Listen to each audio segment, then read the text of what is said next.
Paano po malaman kung yung mga paserong yan ay tulad nila Alice Go at ginamit yung LCTs para patakas? How would we know kung sila ay babalik pa o hindi? You wouldn't know that, right? Your Honor, usually nalalaman na lang po namin kapag magde-depart na yung barko. So, ibig sabihin, pwedeng makatakas ang isang fugitive na evading arrest. Pumuntang China, pumuntang Hong Kong, or anywhere because nalusutan na tayo ni Alice Go. Sabi niya, backdoor ang ginamit. Sabi ni Sheila Go, supposed to be na sister niya. Pwedeng airport ang ginamit niya. Nililigaw lang tayo. So we have to be very strict. Labas-masok yung mga kriminal. Maybe even PLA, People's Liberation Army. Nakakatakot yan sa dredging vessels. Pwedeng sumakay dyan. Wala pala kayong ginagawang physical inspection. Yan siguro ang dahilan kung bakit isa sa mga dahilan kung bakit nagkalat ang dami mga taga-Pogo rito. Mga Chinese na nagtatrabaho sa Pogo na hindi registered. Kakapasok lang na balita. Grabe, Senator Raffy Tulfo, binira si ex-mayor Alice Guo. Matapos ang immigration na pilitan na kay Raffy Tulfo na umamin tungkol kay Alice Guo. Ayon sa nakalap nating impormasyon, ginisa ang immigration ni Senator Raffy matapos di umanong makita ang balitang binayaran sila ng 1 bilyong piso para patakasin si Alice Guo. Para makapunta siya ng Hong Kong to China, na paamin niya Bureau of Immigration. Ayon pa kay Senator Raffy Tulfo, imposibleng walang tumulong kay Alice Guo. Sa Bureau of Immigration pa lang kasi dapat huli na sila. Alam na nila mga most wanted. Now, anong ginagawa niyo pagdating niyo na doon sa barko, pagdating na sa taas ng barko? Anong sistema ng pag-process doon sa barko? So we conduct the arrival boarding formalities with the master of the ship. Okay. And usually ang kasama po ng master is the chief mate. So we inspect the travel documents po, Okay. and the crew list and passenger manifest of the ship. Pero for the dredger vessels po, lahat po yan ay crew ng barko. So, tinitingnan niyo yung manifest. After Yes, na Your makita Honor. niyo yung manifest, nakita niyo yung mga papeles, ano susunod? Nakita niyo maayos yung papeles at mukhang okay naman yung manifest, ano sunod po na gagawin ng Customs and Immigration? So customs performs their arrival formalities na po. Which is? After immigration Ano po yung arrival formalities? ng customs, Your Honor. Okay, mamaya na sa customs. Immigration kasi taga-immigration ka pala. So after na magawa ng customs yung trabaho nila, ano naman po yung gagawing trabaho ng immigration? So for immigration, sir, we determine kung may plans ng crew change ang vessel, Okay. kung meron pong i-repatriate na crew. Okay. So kailangan po may proper visa po yung mga crew na to. Usually they secure the 9C visa Okay. from our how do consulate you do overseas. it? Na yung nasa manifest sa harap nyo and then may mga passport dyan. Yes, Your Honor. Pwedeng sabihin natin 20 na passport, which means 20 na crew members. So ibabangga nyo doon sa manifest yung mga passport na hawak nyo. How about the people, the crew? We muster in the crew, sir. Ano yung pinapapila nyo? Yes, Your Honor. Nakapila sila. Okay. After that, we remind the captain that any disembarking, if they intend to request for repatriation of crew, they should notify immigration so that immigration can issue the proper clearance documents for the repatriation po ng crew. Or if they have joining crew coming from the airport, the master should also notify immigration, Your Honor. okay. Sige. Customs muna. Bago balikan ko yung immigration. Saan yung customs? Good morning, Your Honor. Attorney Julito Doria, anong position niyo po sa Bureau of Customs? Ako po yung DepCol for Operations sa POM, Your Honor. Okay, nasabi na po ng Bureau of Immigration yung trabaho nila pagkatapos mag-board ng isang dredging vessel. Yes, from, Your Honor. say, China. Ano naman po yung papel niya pagdating niyo po dun sa loob ng barko, sir? Okay, yung mga boarding inspectors po natin, Your Honor, mag-conduct po ng boarding formalities, and they would request for a hard copy of the manifest. So manifest ng goods. So usually pag mga dredger po, Your Honor, wala pong laman yan. So nilalagay lang po ng nil cargo. So pagkatapos po nun, i-clear na lang po ng customs yung kasi sa goods lang naman yung usual na concern po ng customs. Okay na yun. Yes, Your Honor. You sure, lahat na? Yes, Your Honor. Susunod na po doon kung magbabayad po sila ng duties and taxes, ibang process na rin po nun, Your Honor. Kung magbabayad sila ng duties and taxes. Yes. So how would you know whether a crew or some of the crew needs to pay taxes, duties and taxes? Pag may makikita po doon sa loob, Your Honor, na dutiable, Paano po na makikita? Paano nyo nakikita yun? kasi po i-inspect po yung buong vessel po, Your Honor, kung meron siyang mga goods na karga. So ililist Okay. po yun. Inspect nyo. Opo, Your Honor. Yung mga maleta in-inspection nyo. Usually pag mga personal na luggage po, hindi na po nasasama po yun. Hindi na. Kunyari, meron pong malaking maleta, personal luggage, hindi nyo na-inspect, syempre, sabi mo. Tama. Hindi na po Hindi na. pinapasok. Paano kung punong-punoy ng cocaine at shabu? Your Honor, pag mga ganun po kasi, based na dun sa human intelligence po yun, Your Honor, kung... No. Tinuturo mo agad yung responsibility nyo sa ibang ahensya. Dapat in-inspect nyo yung luggage. Kasi sabi mo, wala nang inspection pag personal luggage. Tinitingnan nyo lang yung barko kung meron dapat mga bagay doon na taxable or kailangan magbayad ng duties. Hindi mo na in-inspection yung mga maleta. Now, paano nga kung merong bomba doon, may baril doon, o merong shabu o cocaine doon? Lusot na. Your Honor, ang usual lang po kasi ng ginagawa natin per procedure is tinitingnan po yung usually yung store list.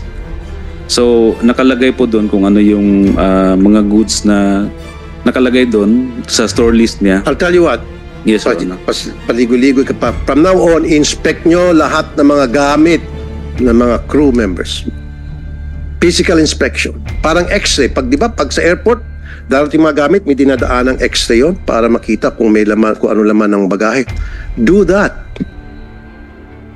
Kasi, pwedeng isang maleta, may kargang shabu, may kargang mga baril, may kargang cocaine. Lusot na. Kung merong 20 na crew at yung 20 crew na yun, lahat sila tig-isang maletang cocaine, tapos tayo.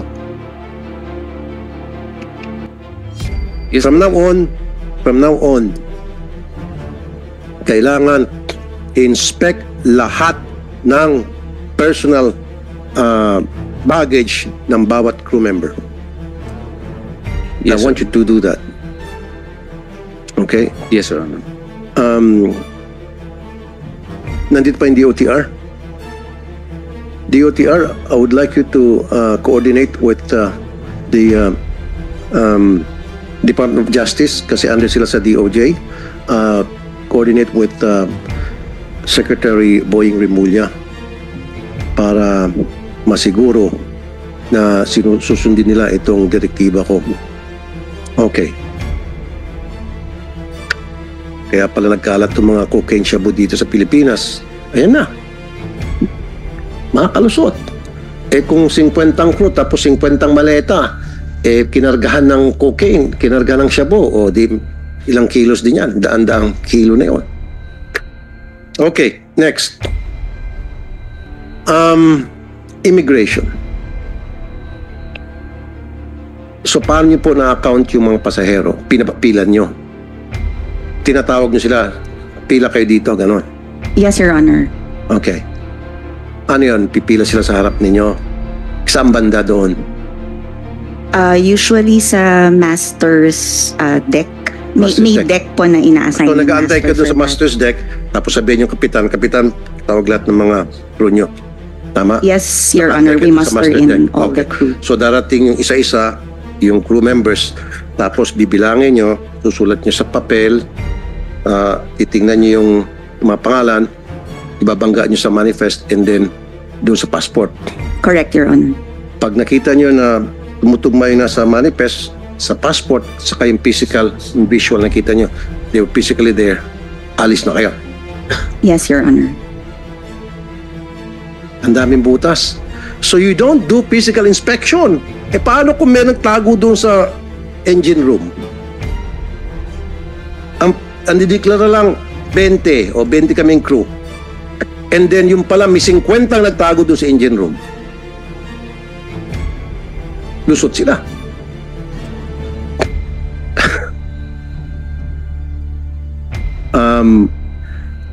Kumuha kayo ng K9. Maybe Coast Guard or Immigration and Customs. At yung K9 na yon mag-aamoy ng drugs at K9 na mag-aamoy ng mga tao. At malalaman, halugugin nyo yung kasuluk-sulukan ng mga barko. Top to bottom. Para masiguro walang taong nagtatago doon. Kung ano yung nasa taas na nakapila, yun lang yun. At walang mga nakasiksik na mga kontrabando sa ilalim ng barko. Di ba, ma'am? Now, tapos nung bababa na kayo. Pagbaba ninyo, so nasa laot yung barko, pagbaba ninyo, uwi na kayo sa opisina ninyo. Tama? Yes, Your Honor. Chill-chill na kayo. Tama? Siyempre, walang gagawin. Gabi, uwi na, so chill-chill na kayo. Paano kung yung mga crew members bumaba at say pumunta sa restaurant, kumain, pumunta sa 7-Eleven, paano nyo po ma-account yun? Paano nyo po na-monitor yun? Dapat po dino-notify po kami ng master through the agent. Dapat. Paano kung hindi sila notify? Matigas ng ulo kasi may balak silang gumawa ng hindi tama.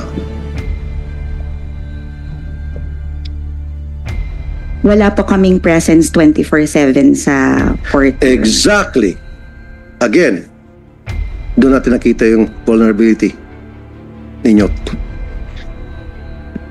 Kasi nga po, ma'am, sa Zambales, maging dyan sa Manila Bay, dito malapit lang sa amin. Dyan sa dating Sofitel, may kita yung dating dredging vessels dyan. Bumababa yung mga Chinese para magpasyal, para mamalengke, para kung saan-saan silang gumala. So, how would we know kung sila ay babalik pa o hindi? You wouldn't know that, right?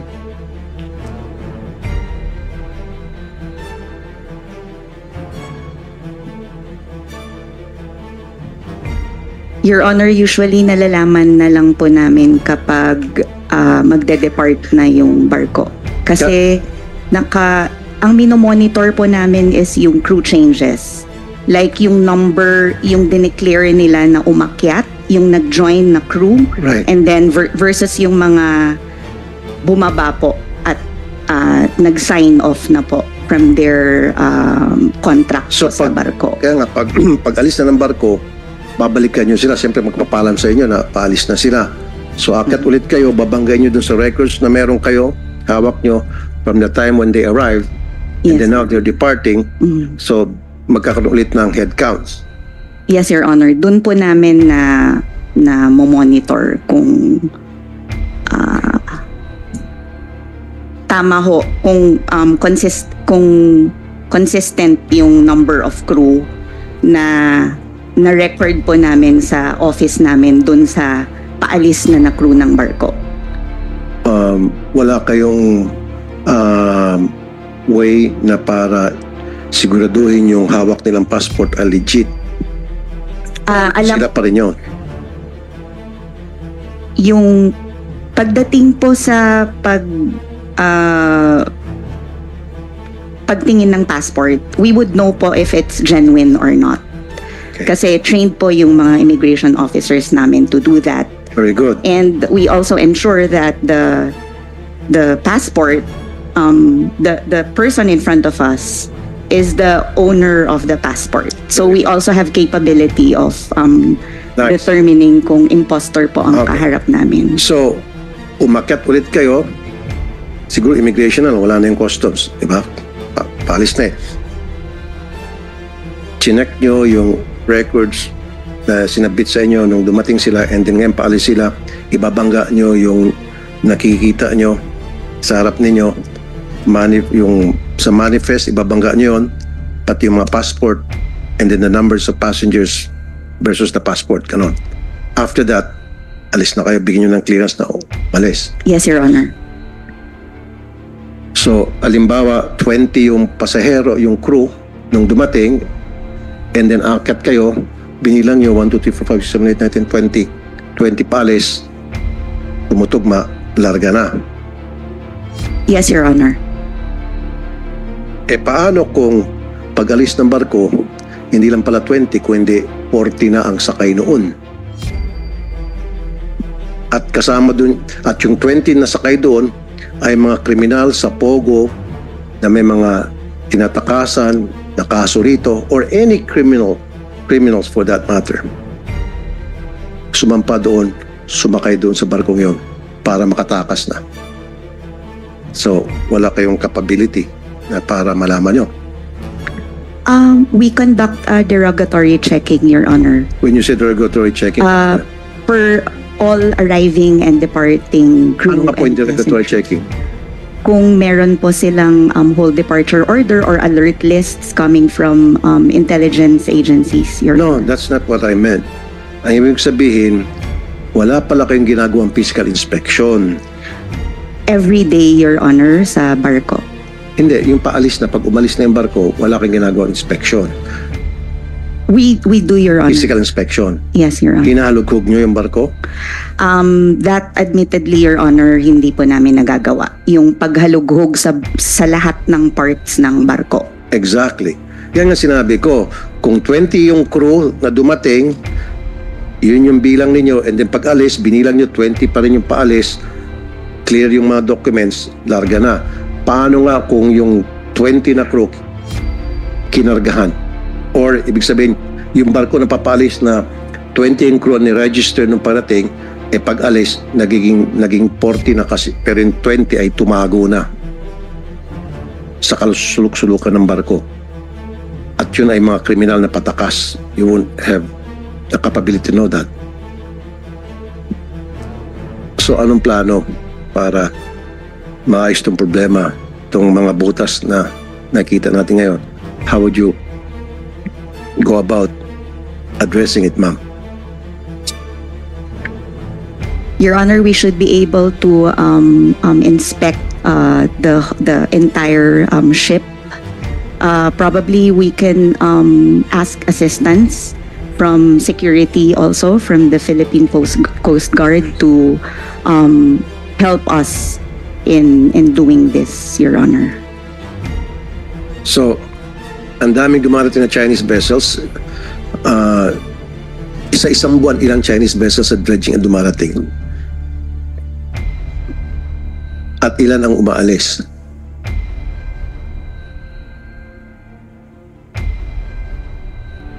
Wala po kaming data ngayon, Your Honor, pero dati usually sa isang buwan, siguro 2 or 3.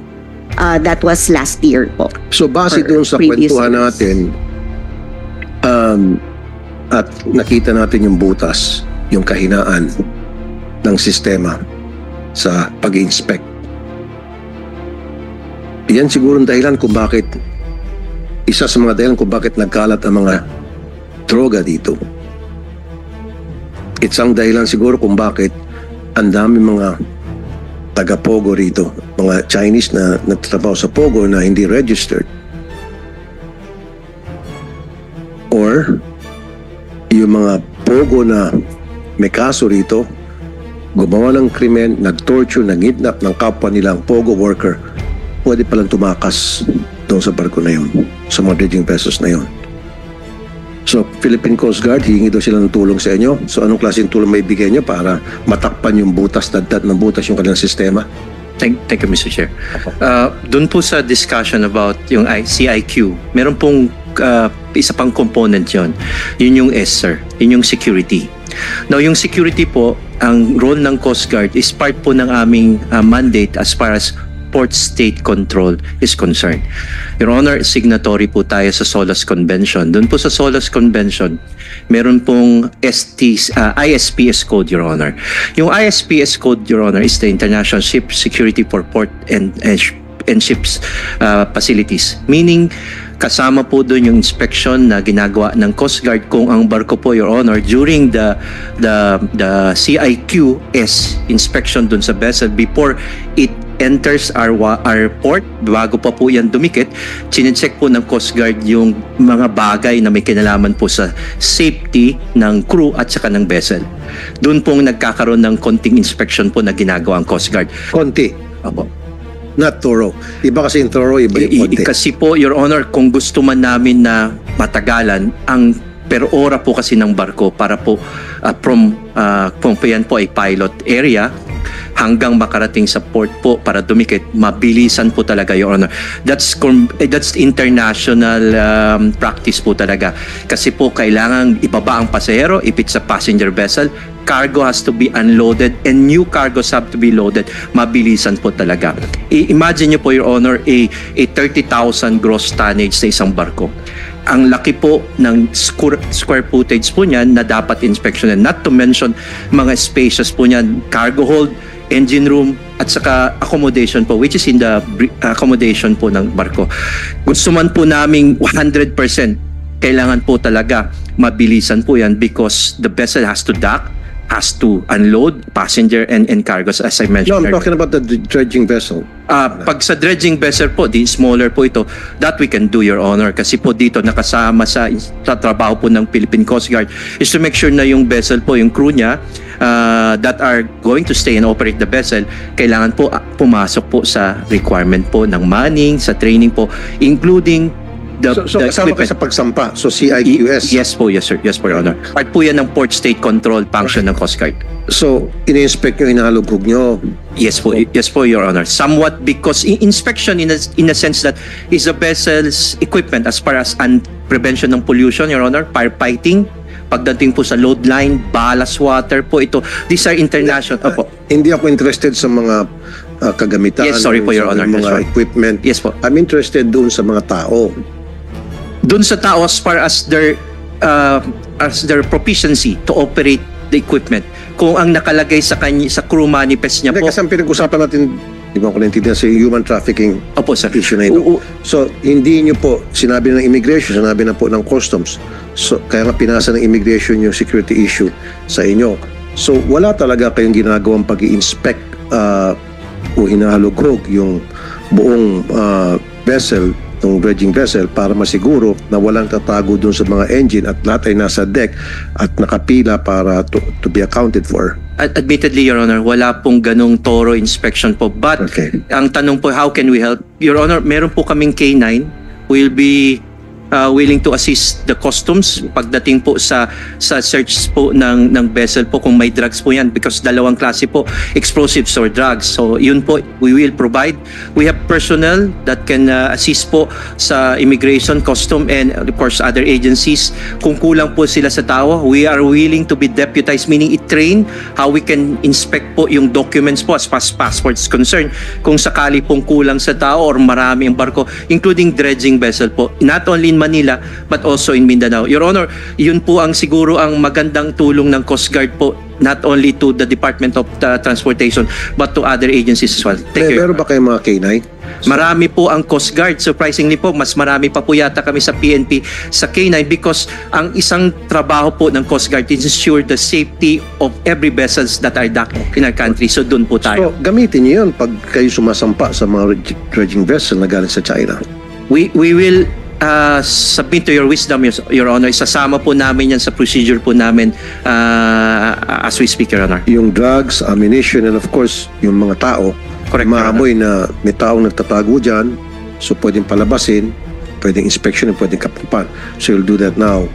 Ma'am, please don't laugh. Don't do that. Seryoso kami lahat, tapos kayong dalawang tatawanan kayo ni Mr. Attorney Doria. Don't do that again. Sorry, Your Honor. Thank you, ma'am. Thank you, ma'am. Sige po. gawa na lang po kayo ng proper coordination sa customs, sa immigration, and sabi ko yung DOTR will coordinate with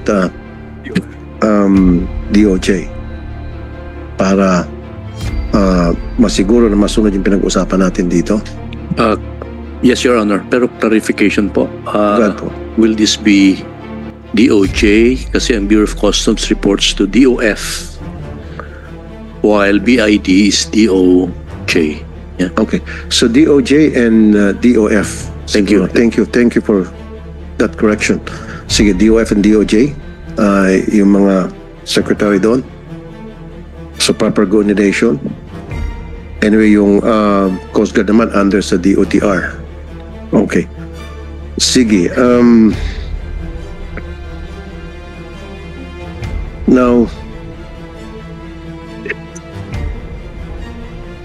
yung sa airport nga pala, may nakita akong picture na I would like to commend the MIA, Manila International Airport, dahil nung mag-usap tayo noon, sir, sinabi ko, palagi ako nag-alboroto tungkol doon sa General Aviation Terminal, at yun ay, it will serve as a processing center para sa mga VIPs na umaalis at dumarating sakay ng isang private o chartered plane. So meron na, can we show the picture? Okay. Pakita ka natin. Yan. Yan na yun. Yan after na mag-usap tayo. Yan after na sinabihan ko kayo na maglagay ng Aviation Processing Center. Yes, sir. Yep. Thank you, Mr. Eric Jose Ines. Sir. Thank you. Okay. So, yung papaalis ng mga pasahero sakay ng chartered plane, hindi na sila pwedeng pumasok sa gate. Hindi na sila pwedeng dumiretso-diretso sa tarmac. Opo. Okay. Dadaan sila dyan, so merong frisking. Opo. Good. Then after na ma-frisk sila, yung kanilang mga gamit ay dinadaan sa x-ray. Opo. Very good. After madaan sa x-ray, yung passport nila ini-scan sa booth Yes, sir. ng immigration. Perfect. Yan That's exactly what I want. Okay. Thank you, sir.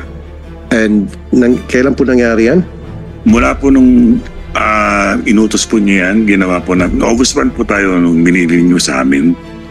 Nagawa po namin agad na inayos na lang po namin yung office po. Yung sa Terminal 4, yung binanggit ko po sa inyo last time. Pagkatapos po, nakita po namin yung mga dapat na ayusin na gamit. So, inayos po namin. So, by the end of August po, naka-ready na po yun. However, nakita po namin yung ibang mga pagkukulang na until now, meron pa po nakikita na ayusin po hanggang bukas po yun. Because kahapon po, nagkaroon po ka ng orientation ulit sa mga gumagamit po ng aviation area para malaman po nila. Bukas naman po magkakaroon kami ng final run-through sapagkat bukas po ng ating gabi ay turn over na po namin sa San Miguel po. Okay. Again, maraming salamat po sa inyo dyan sa MIA Authority. Salamat din po. I really appreciate that. Matagal ko na kasing inalboroto yan at tinupad nyo rin yung aking request. Thank you so much. Yan po ay ginagawa, well, MIA ka lang, ano, yung Kaap siguro. Kaap siguro ay gawin din natin sa iba't ibang airport.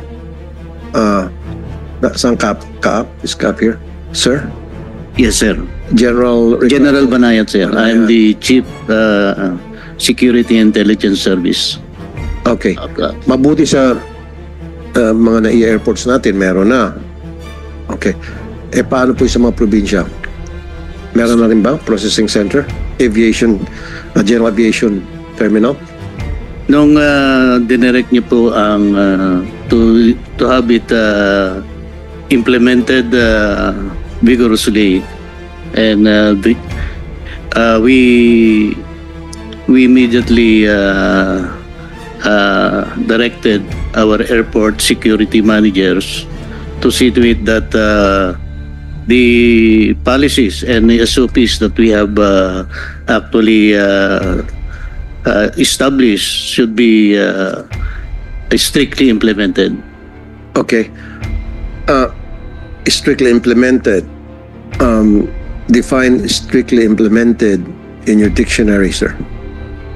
Sir, ang ibig sabihin na yung mga procedures na dapat nakalagay sa mga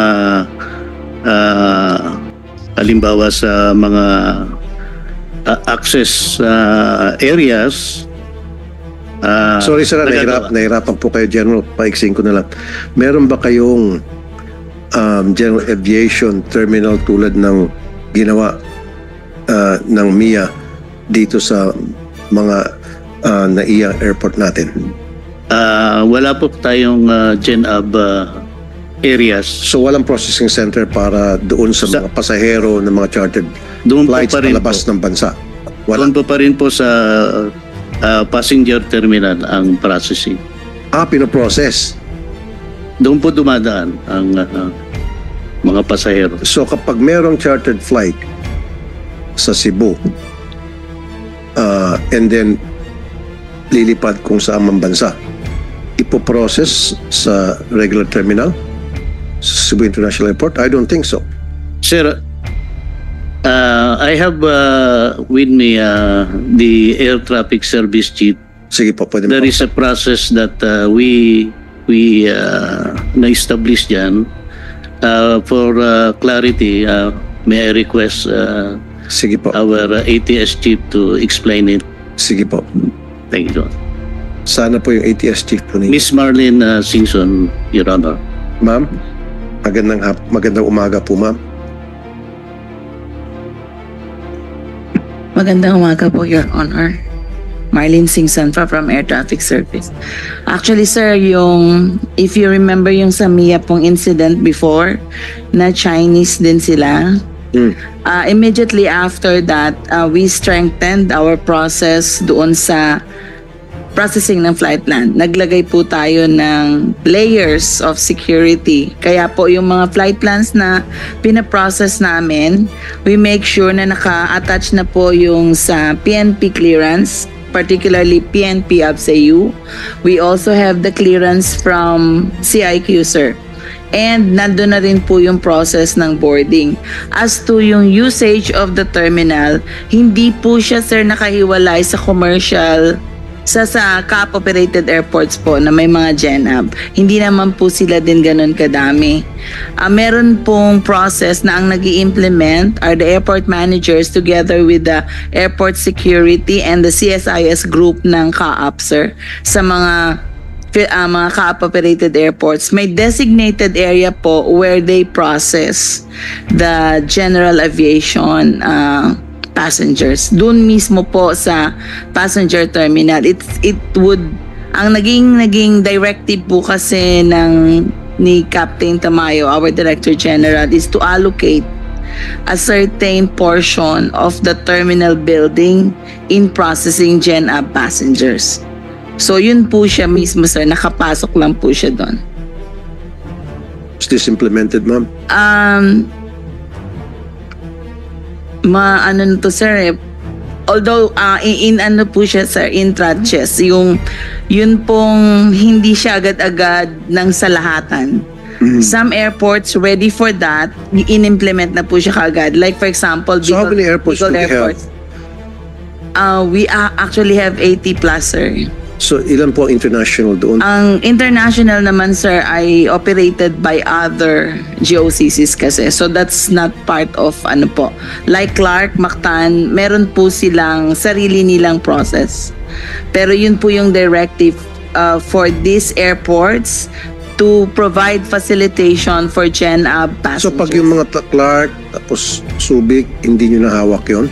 Yung Subic, sir, kasama po yan sa process. Pero yung ibig ko pong sabihin, yung sa mga flight plans, sir, kasama sila sa process. But as to the utilization of the terminal buildings that other GOCCs are operating, sila po yung nagde-decide kung saan nila i-designate yung area. So in other words, hindi po lahat ng mga airport ay merong processing center.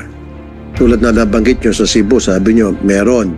Diba? Kung ano yung prosesong dinadaanan ng mga commercial flight passengers, yun din ang dadaanan ng mga pasahero sa mga chartered flights. Tama? Pero sabi mo, hindi sa lahat ng airport nangyari yon. Kasi sabi mo, depende sa GOCCs na may hawak. Ang ibig ko pong sabihin, sir, is yung pong malalaking airports na to, nag-allocate na talaga sila ng space for this GenApp. But it's not under CAAP. At it's under MCIAA or LIPAD for yung kung or siya kung sino po yung nag-ooperate ng airport. Kasi itong process na to, sir, is Okay. sa airport management operations. Sige, ABSICOM na lang siguro. Meron ba tayong ABSICOM dito?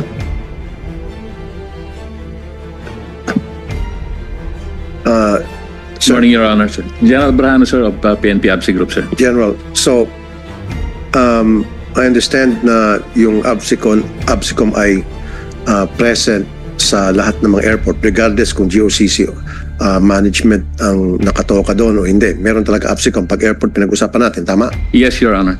Nabanggit kanina ng CAAP, hindi daw lahat ng airport ay merong General Aviation Terminal to process VIP passengers ng mga chartered flights. That's true, Your Honor. So hindi lahat. Hindi lahat, sir. Wow. So ibig sabihin, pwedeng makatakas ang isang fugitive na evading arrest. Pumuntang China, pumuntang Hong Kong or anywhere because hindi pala na Can I clarify that, Your Honor? o mag-smuggle. Yes, sir. Yes, sir. In my understanding, sir, ang nabanggit ng CAAP, sir, hindi lahat merong common terminal to process yung general aviation flights. In those cases, doon nagpro-process, sir, sa aircraft operators hangar mismo, sir. Sa hangar. Yes, sir. Doon ipoprocess yung Yung if it is an international flight, sir, yung CIQS, Customs, Immigration and Security and Quarantine, sir, nagpupunta doon sa hangar mismo, sir, para i-process, sir, yung flight, sir. yung flights Yes, at sir. i-process yung mga pasahero. Opo, sir. Okay. Chine-check po yung mga cargo ng mga pasahero. Yes, Your Honor. Maleta. Yes, sir. Nandun kayo, nakikita nyo. Yes, sir. Okay. Now, paano kung alimbawa yung passport na hawak ng pasahero na sakay ng charter flight ay hindi legit. Kasi pupunta kayo, wala namang kayong dalang machine na para i-scanner to scan I'm sure sa immigration, pag pupunta kayo sa hangar ng isang chartered flight to inspect the passengers, wala kayong dalang scanner, di ba? To scan the passport. Wala po, Your Honor. So, pwedeng yung pasahero doon, ang hawak niya ay fake passport. Your Honor, hindi po kailangan ng scanners to determine if the travel document is authentic or fraudulent, Your Honor. Sa visible eye po, makikita na rin ho namin may mga security features that can be seen through yung magnifiers lang or UV light. Di ba pag dadaan ka sa airport, sa immigration counter, ini-scan yung passport or gumagawa ng eye scanner or fingerprint. Kasi kung pupunta kayo sa hangar, wala yun, hindi nyo dala yun. Hindi po namin dala yun, sir. Yung for the biometrics check, Correct. wala po kaming capability for the special flights. But we can determine if the passport is fraudulent po through yung mga handheld equipment po, like magnifiers and portable UV light. Okay. Pero mas maganda pa rin talaga, tulad na ginawa ng MIA, magkaroon talaga ng processing center para sa mga chartered flights para masiguro nito malusutan. Kasi nalusutan na tayo ni Alice Go. Sabi niya, backdoor ang ginamit. Sabi ni Sheila Go, supposed to be na sister niya. Pwedeng airport ang ginamit niya. Nililigaw lang tayo. So we have to be very strict na bantayan yung ating mga airport at seaports. Dahil kung hindi, labas-masok yung mga kriminal o maybe even PLA, People's Liberation Army. Nakakatakot yan sa dredging vessels. Pwedeng sumakay dyan. Mamaya kausapin natin yung mga intelligence community natin. Now, LCT barges Ororo Marina nandito. Ito yung Landcraft tank. Nandito ba ang taga Marina? Attorney Margaret Espino from the Marina or Maritime Industry Authority. Hello, nasaan po? Hindi kita makita. Can you raise your hand? I can't see you. Virtual ba? O physical? Can you raise your hand, sir? I can hear your voice but I can't see you. Marina?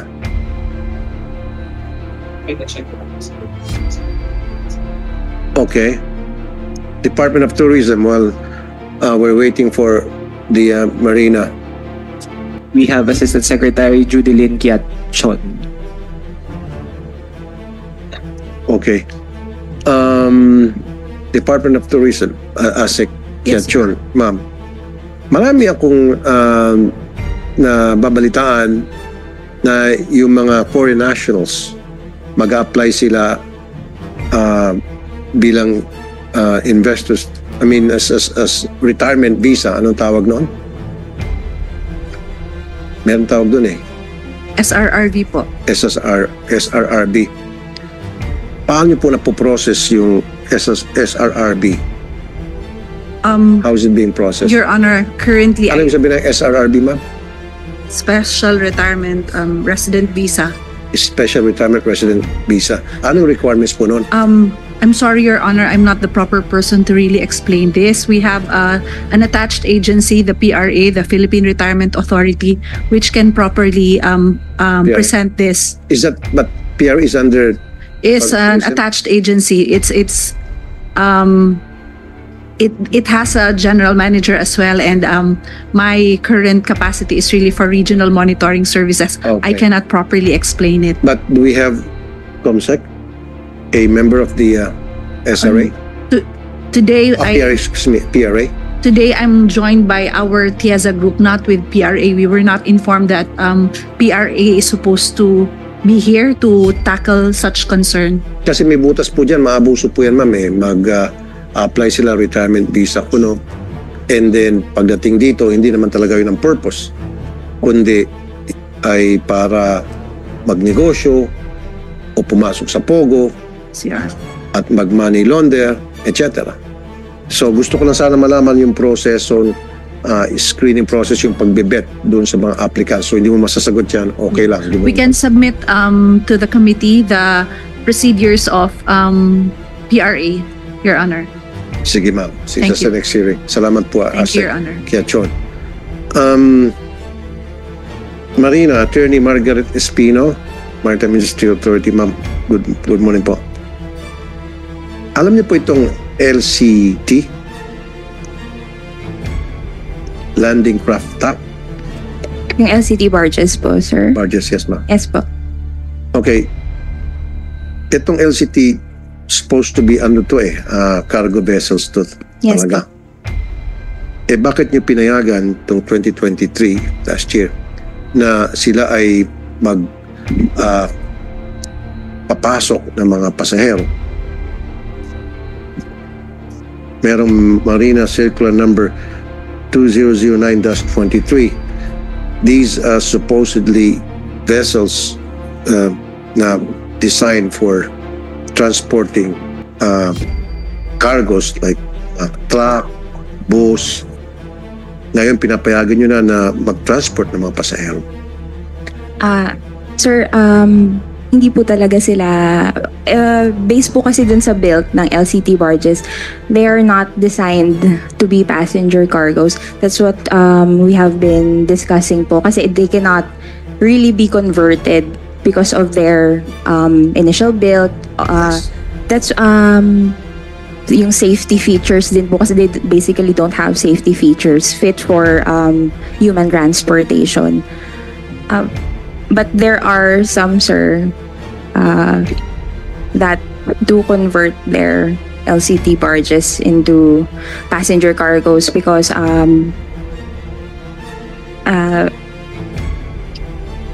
hindi po kasi nila most po kasi ng old boats, since hindi po maka-acquire ng newer ones, nako-convert po yung iba and yung barges po into passenger Ba't yung po vessels. pinapayagan? We do not po, sir, because before since yung mandate po ni Marina is to monitor po yung from birth to death ng isang vessel. Hindi, kasi noong 2009 po, nag-issue po kayo ng Certificate of Public Convenience. So allowing these LCTs to transport passengers, and some of them converted the vessel to become a passenger vessel. Ba't yung po pinayagan? Sabi niyo nga mismo, hindi to design para mag-transport ng mga pasahero. Design ito para mag-transport ng mga cargo. So, ba't kayo nag-issue ng Certificate of Public Convenience to allow these LCTs mag-transport ng mga passengers? Sir, most likely po yung mga pinasa po nilang plans po sa amin to acquire safety certificates and yung Certificate of Public Convenience and yung ship registry po, they might have either passed different plans or Pass different, ano po? plans po. So, nagpasa ng different plans? They might have, sir, because we would not have otherwise allowed or issued safety certificates. So mag-issue na lang, vessels. cancelin niyo po yung Certificate of Public Convenience para sa mga LCTs. Cancelin niyo na po yung circle number meron kayo na allowing them to transport passengers. At pag-uuli niyo sila kapag hindi sumunod. Kasi for the safety of the passengers as well. Kasi ang disenyo niya, ikaw na mismo nagsabi, para sa mga cargo. Apo, sir. Ang ginagawa ng mga ito, pinapayagan nilang pumasok yung mga bus at yung mga bus puno ng mga pasahero, o pumasok ang mga van, commercial van na may mga kasama pasahero. Dapat hindi, di po ba? Yes po, sir. Okay. So, paano niyo po ma-implement to? Right now po, sir, we're coordinating with other government agencies to issue new circulars to better improve po yung safety ng mga vessels. Since part po ng aming maritime industry development goals yung safety po. So right now po ang cornerstone po namin safety. So we're trying to come up po with better circulars for inspection po and for yung safety po ng vessels. Andito ba meron bang representative ng PISA dito? PISA? Okay. Yeah, yung PISA kasi ma'am, nagreklamo sa office ko. And kaya pinatawag ko sila para makaharap kayo. Ayan o. PISA. Good morning, Mr. Chairman. Good morning. Attorney Aguilar, Executive Director of the Philippine Interland Shipping Association. Now, with respect to this issue, we've been complaining to Marina about the practice of so many LCTs, especially in the South, besides Mindanao, while the license is only for the carriage of cargos. Ginagamit ko sa pag-transport ng passengers in the guise of non-revenue passengers. Well, ayan o, sandali, example yan. Oh, puro mga bus yan. Oh. Exactly. Passenger, public. Exactly, Mr. Chairman. The reasons why we're complaining about it is, one is on the issue of unfair competition. And apart from that, the most important thing is the safety issue. Kasi po ang mga requirements for a passenger ship is a lot different from cargo ships. In fact, mayroon pong requirement ang passenger ship. We call it passenger ship safety certificate, which is only granted to ships carrying passengers. This is to distinguish from ships carrying cargos, purely cargos, like LCTs, where a cargo ship's safety certificate is being required. Now, may mga requirements po on with respect to safety na hindi nako-comply ng LCTs. That's why we're complaining about it. Now, to the credit of Marina, we had an honest and heart-to-heart talk with the present administrator, because this practice has been going on since the predecessor of the present administrator. Ano po? Now, the present administrator, we had a talk and discussed this matter thoroughly with her, and she assured us that she will do away with that policy. But our question really, Mr. Chairman, is on the enforcement. Kasi even if Marina would have a new guidelines and policy with respect to non-carriage of passenger insofar as LCTs is concerned, kung hindi naman ho talaga na-i-enforce sa field. So sino dapat ang responsible sa enforcement?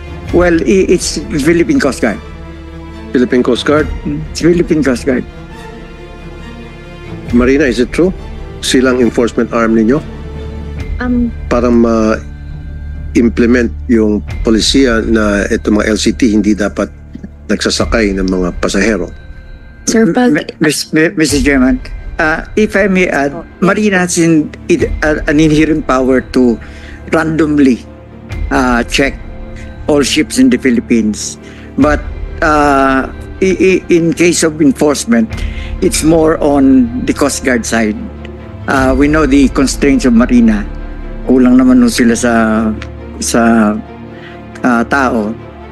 Whereas Philippine Coast Guard is mayroon silang tao all throughout the archipelago. Kaya we believe that it's more on enforcement is more on the Coast Guard side. Okay, Philippine Coast Guard. Lahat naman ng mga vessel na umaalis sa pier that these are being subjected to inspection by the Philippine Coast Guard. So, ito pong LCTs, ini-inspect nyo ba? Your Honor, yes po.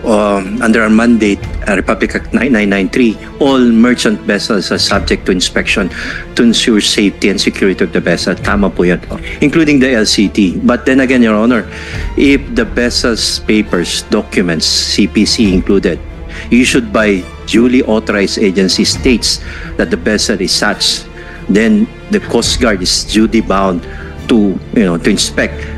As what the record would say.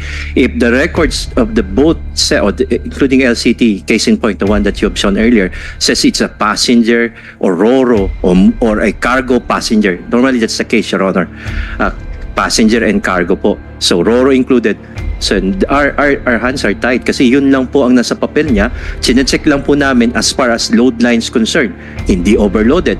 Sobra ba sa pasahero? Ito po ba ay may safety manning po? Basically, it's seaworthiness, Your Honor. Thank you, Your Honor.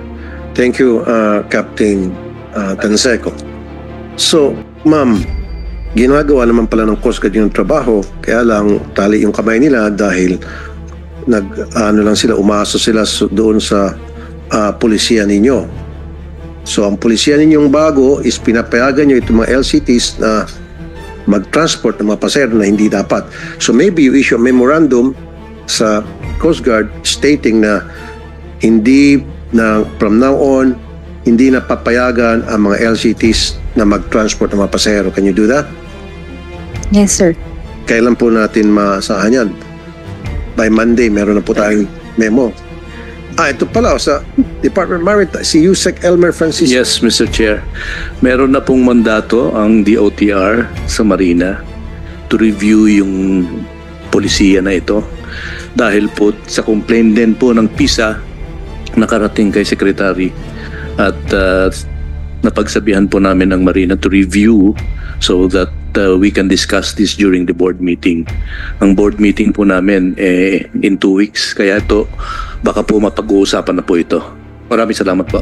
Okay, so in 2 weeks, pag-uusapan niyo po, maayos na yung problema. Okay, very good. PISA? You satisfied? doon sa sinabi? Yes, Your Honor. Maritime Yes, Mr. Chairman. There will be a board meeting of Marina by the end of this month or thereabouts. So we will see. We will see, Mr. Chairman. Okay, Philippine Coast Guard. So, Yes, Your Honor. inspection ng LCTs at meron pong sakay dyan sa mga bus. May sakay ng mga pasahero, saka halimbawa delivery van, may sakay ng pasahero. Paano po malaman kung yung mga pasaherong yan ay tulad nila Alice Go at ginamit yung LCTs para patakas? Your Honor, kung sa case po ni Alice Go, kung meron po kaming information, example po, may HDO po at yan barko na yan ay palabas ng Pilipinas o ng ating jurisdiction, hawak po namin yun, then we can stop, we can detain, and then turn over to the proper authorities. Or Paano kung walang pong intel kayo matanggap? Your Honor, kung ganun po, medyo mahirapan po kami kasi kung wala pong authority for us to detain, hindi naman po pumasok sa mandate namin, hindi po overloaded yung barko. Wala naman po, hindi lang sa case ni Alice Go, kundi in general po, somebody is wanted at wala po kaming hawak nung what the PNP has at the moment po na talagang meron pong electronic warrant of arrest, then we cannot, Your Honor, kasi po limited din po yung aming capability. Pero sagutin ko po rin yung tanong ko, kung meron po kaming hawak at kami po ay naparnisan na ito pong taong to ay possible sumakay, lumabas ng bansa at hawak po namin yung kanyang warrant, then we can stop, Your Honor. Let's say merong LCT barge na from Luzon going to Tawi-Tawi and then Tawi-Tawi going to Sabah, Malaysia. Takas na yun, backdoor ang tawag doon. So, pwedeng gamitin itong LCTs na para makatakas ang isang fugitive. Possible. Possible po, Your Honor, kasi ang limitation lang naman yung endurance ng barko. Kung ang size nito, kaya niya na yung alon, ang kanyang fuel po, enough for the vessel to reach Tawi-Tawi and even beyond. Possible po yan na gamitin po ng mga criminal syndicate po.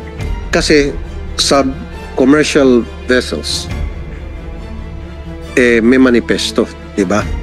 So dito sa LCTs, wala manifesto dyan. Ang manifesto yung mga truck, sasakyan. Kasi yung, halimbawa, bus, nakita natin, Piltrangco, may sakay dyan na 20 na pasahero. Walang manifesto yung 20 na pasahero na nakasampa sa Piltrangco. Ang basically bilang lamang po para malaman po natin kung yan nga po kasi po kahit driver, may driver na tao yan. So ilan yung maximum na kinikerry niya na passenger. So yun lamang po ang aming limitation for now, Your Honor. Ayun. So ano magandang gawin? Marina, Maritime and Coast Guard. Kasi pwedeng gamitin yung tulad ni Alice Go mula Luzon. Sakay siya ng LCT para punta ng Tawi-Tawi. Kasi pag sa aeroplano, merong may screen agad siya dahil may mga manifesto, may mga CCTV. So, itong LCT, ito'y pwedeng gamitin din ng mga fugitive na patakas para papuntang backdoor. So, ano pong recommendation niyo, Philippine Coast Guard? Sir, yung pong sagot doon kung kaya natin o kung maaari po, iangat natin yung ating security level sa ating mga ports that are commercially used or commercial ports that are used not only for cargos, passengers going out of the country na pareho sa airport na talagang 100%. Meron tayong inspection, may screening ka, pati po kasi po kung palabas po ng ating bansa, kailangan talaga ng CIQS. Pero dun sa hindi po conventional, yun po ang medyo problema. So una po, kung pareho po natin sa airport, that would solve our problem somewhat. Doon naman po sa hindi conventional na port po talaga, Your Honor. Ibig sabihin, hindi siya talaga port for passenger or cargo na commercial. Diyan po tayo dapat mag-angat din ng ating security measures. Ang isang punto po niyan, yung nabanggit ng ating witness po nung nakaraan, si Alice Go, na maaring sumakay sila sa isang yate, Your Honor. Na sa ngayon po, since ito po ay private, ito po ang barko na ito ay for pleasure, private, para pong sasakyan. Hindi po ito common carrier. Nakagaya nga po ng sinabi, may CPC, mayroon pong prangkisa. Kasi nga, cargo or tao ang sinasakay. Yun po muna ngayon ang medyo gray areas. Yung sagot din naman po doon, Your Honor, ang Coast Guard po, willing po at gagawin po namin coordination doon po sa CIQS para ma-cover din sila dahil may capability po itong mga yating ito na lumabas ng ating bansa at pumunta sa isang port sa ibang bansa at bumalik, Your Honor. So, ibig sabihin, ang mga yate ay hindi dumadaan sa inspection ng CIQ. Yung mga palis na yate. Immigration, Customs, and Coast Guard. So, paano po pinaprocess itong mga yate? With regards to yachts, Your Honor, meron silang binibigay din ng mga exit clearance kung palabas na sila ng Philippines, Your Honor. Pero pag mga domestic movement lang, hindi sila kailangan magpaalam sa amin, Your Honor. Hindi na kailangan magpaalam ang ganun sa immigration. Your Honor, kapag ang next port of destination ay local, hindi na po naaabiso ang immigration. Kailangan abisuhan, kailangan ma-inspection sila. Yun ang ibig sabihin, CIQ. Correct, Your Honor. Okay. Coast Guard, pag local, in-inspection nyo, hindi? Pag local po, ang inspection po natin minimal. Radyo lamang sila, lalabas sila ng port nila, ng marina, para po ma-monitor natin, lalo po magkaroon ng emergency, at least alam po ng Coast Guard. But inspection po, wala. Again, bakit wala po? Kasi po, local lamang po, meaning maaring ang may-ari, mamimingwit, island hopping, babalik po sa kanyang private port, kaya po hindi po natin na-inspection. Ang inspection lamang po natin kapag kumukuha na po sila sa registration, yung seaworthiness. Meaning ito po ba? Ang aking pupunto kanina, Your Honor, is that ito pong mga barkong ito, maaring magsabi na local lang sila. Pero maaari ding, because capable yung malalaki na ito, maaring sumalubong or pumunta mismo sa isang pier sa ilabas po ng ating bansa. Meaning a foreign country, Your Honor. Thank you, Your Honor. Thank you for that, Captain Tadseco. So, nakita mo yung kahinaan ng sistema natin. So, paano po natin palakasin? Paano po natin masiguro na hindi natin malulusutan? Hindi tayo pwedeng malulusutan gamit itong mga yate? Alam ko po, alam na po ito ng Department of Transportation, ng ating mabuting secretary. Kami po ay nagpaalam na at kami naman po ay pinayagan na makipag-coordinate po sa CIQ. So, ibig sabihin po niyan, kung mag-aangat po tayo ng inspection, gagawin po namin once a policy have been crafted together with other agencies, ito pong CIQ, at na-approve po ng ating department po ng DOTR. But certainly, Your Honor, we know the gaps and we will enhance and ensure pati po ito ma-address po natin para ma-prevent po yung pagtakas ng isang Alice Guo pa sa susunod. So, sa next hearing siguro po, magbigay ka ng position paper ninyo tungkol dyan at yung mga polisiya na you will put in place para ma-address itong issue na pinag-usapan natin? Yes, Your Honor, may draft na nga po kami ngayon. Opo, maaari po namin submit yan within the day para po at least may idea po kayo. But again, ito po ay draft pa lamang subject po sa approval ng other agencies and of course our department po, Your Honor. Okay. Ngayon, ikaw bilang Pilipino, ano ang masasabi mo at reaksyon sa balitang ito? Mag-iwan ka ng komento sa ibaba at atin pong babasahin isa-isa.